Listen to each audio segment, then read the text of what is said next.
ओम शांति। अव्यक्त मुरली सीरीज़ में आज की मुरली है 13 मार्च 71। मुरली का हेडलाइन बंधन मुक्त आत्मा की निशानियाँ।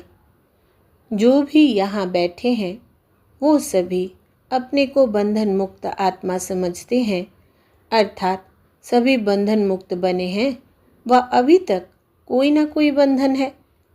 शक्ति सेना बंधन मुक्त बनी है। जो समझते हैं कि सर्व बंधन मुक्त बने हैं वो हाथ उठाए। सर्विस के कारण निमित्त मात्र रहे हुए हैं वो दूसरी बात है, लेकिन अपना बंधन खत्म किया है। ऐसे समझते हैं कि अपने रूप से बंधन मुक्त हो करके सिर्फ निमित्त मात्र सर्विस के कारण इस शरीर में कर्तव्य अर्थ बैठे हुए हैं। मेजॉरिटी ने हाथ उठाया।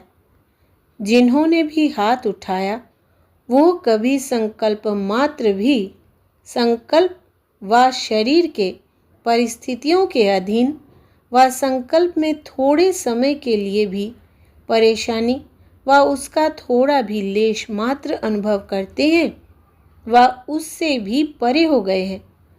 जब बंधन मुक्त है तो मन के वश अर्थात व्यर्थ संकल्पों के वश नहीं होंगे।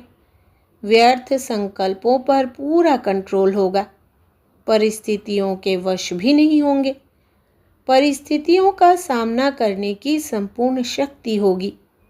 जिन्होंने हाथ उठाया वो ऐसे हैं। तो इन बंधनों में भी अभी बंधे हुए हैं ना। जो बंधन मुक्त होगा उनकी निशानी क्या होगी? जो बंधन मुक्त होगा वो सदैव योग युक्त होगा। बंधन मुक्त की निशानी है योग युक्त। और जो योगी होगा, ऐसे योगी का मुख्य गुण कौन सा दिखाई देगा?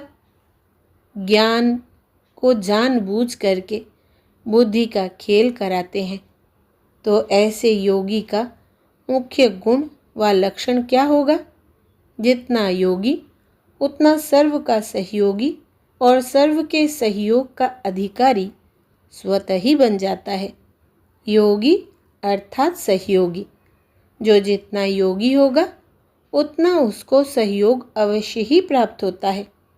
अगर सर्व से सहयोग प्राप्त करना चाहते हो तो योगी बनो।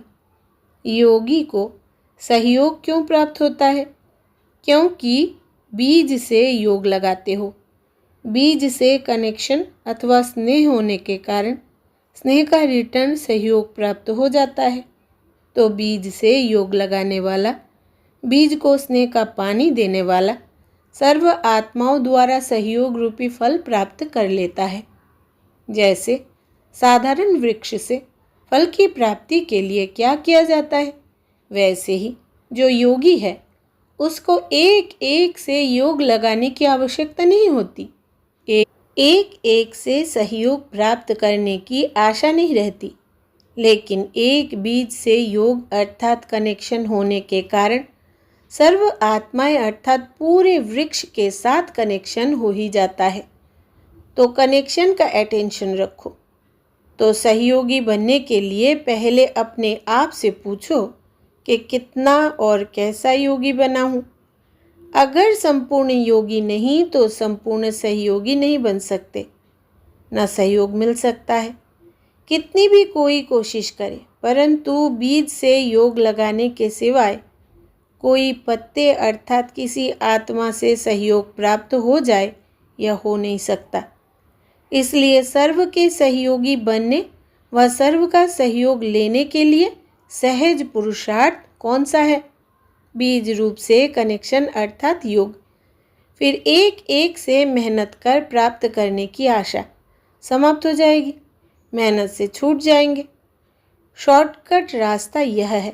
अगर सर्व का सहयोगी सदा योग युक्त होंगे तो बंधन मुक्त भी ज़रूर होंगे, क्योंकि जब सर्व शक्तियों का सहयोग, सर्व आत्माओं का सहयोग प्राप्त हो जाता है तो ऐसी शक्ति रूप आत्मा के लिए कोई बंधन काटना मुश्किल होगा। बंधन मुक्त होने के लिए योग युक्त होना है और योग युक्त बनने से स्नेह और सहयोग युक्त बन जाते हैं। तो ऐसे बंधन मुक्त बनो।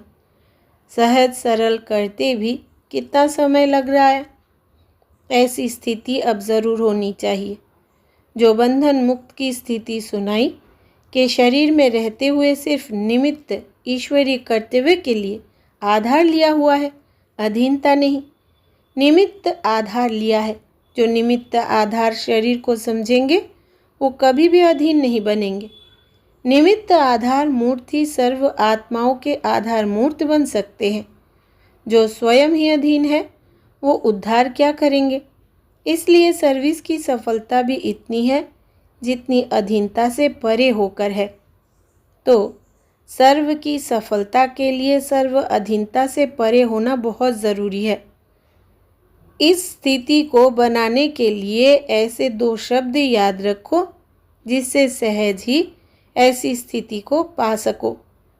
वो कौन सी 2 शब्द है? जब बंधन मुक्त हो जाएंगे तो जैसे टेलीफोन में 1-2 का आवाज़ कैच कर सकते हैं, वैसे कोई के संकल्प में क्या है वो भी कैच करेंगे। अभी अर्जुन बन रहे हो इसलिए सोचना पड़ता है।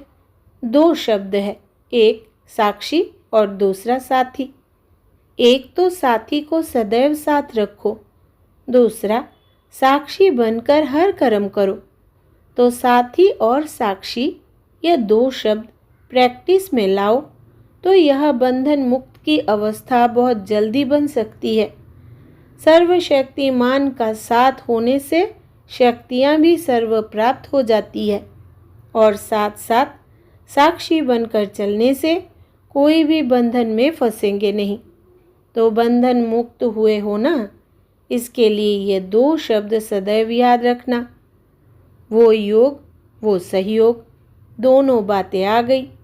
अब ऐसा पुरुषार्थ कितने समय में करेंगे? बिल्कुल बंधन मुक्त होकर के साक्षीपन में निमित्त मात्र इस शरीर में रहकर कर्तव्य करना है। अभी इस बारी यह अपने आप से संकल्प करके जाना, क्योंकि आप टीचर्स लोगों को सहज भी है। टीचर्स को विशेष सहज क्यों है? क्योंकि उन्हों का पूरा जीवन ही निमित्त है, समझा? टीचर्स है ही निमित्त बने हुए, तो उन्हों को यह संकल्प रखना है कि इस शरीर में भी हम निमित्त मात्र है। यह तो सहज होगा ना। इन गोपों लोगों को तो फिर डबल जिम्मेवारी है, इसलिए इन्हों को युद्ध करनी पड़ेगी हटाने की। बाकी जो है ही निमित्त बने हुए तो उन्हों के लिए सहज है। आप माताओं के लिए फिर सहज क्या है? जैसे उन्हों को इस विशेष बात के कारण सहज है, वैसे आप लोगों को भी एक बात के कारण सहज है। जो प्रवृत्ति में रहते हैं उन्हों के लिए सहज बात इसलिए है कि उन्हों के सामने सदैव कॉन्ट्रास्ट है। कॉन्ट्रास्ट होने के कारण निर्णय करना सहज हो जाता है। निर्णय करने की शक्ति कम है, इसलिए सहज नहीं भासता है। एक बार जब अनुभव कर लिया कि इससे प्राप्ति क्या है, फिर निर्णय हो ही जाता है। ठोकर का अनुभव एक बार किया तो फिर बार बार थोड़ी ठोकर खाएंगे। निर्णय शक्ति कम है तो फिर मुश्किल भी हो जाता है। तो यह प्रवृत्ति में अथवा परिवार में रहते हैं, उनके अनुभवी होने के कारण, सामने कॉन्ट्रास्ट होने के कारण धोखे से बच जाते हैं। जो वरदान के अधिकारी बन जाते हैं वो किसके अधीन नहीं होते, समझा? तो अब अधीनता समाप्त, अधिकार शुरू। कब कोई अधीनता का संकल्प भी ना आए, ऐसा पक्का निश्चय है। निश्चय में कभी परसेंटेज नहीं होती है। शक्ति सेना ने अपने में क्या धारण की? जब स्नेह और शक्ति समान होंगे फिर तो संपूर्ण हो ही गए। अपने शूरवीर रूप का साक्षात्कार किया है। शूरवीर कभी किससे घबराते नहीं, लेकिन शूरवीर के सामने आने वाले घबराते हैं। तो अभी जो शूरवीरता का साक्षात्कार किया, सदैव वही सामने रखना। और आज जो 2 शब्द सुनाए वो सदैव याद रखना। अच्छा, पूरी मुरली में से विशेष बात, योगी अर्थात सहयोगी। जो जितना योगी होगा उतना इसको सहयोग अवश्य ही प्राप्त होता है। अगर सर्व से सहयोग प्राप्त करना चाहते हो तो योगी बनो। अच्छा, ओम शांति।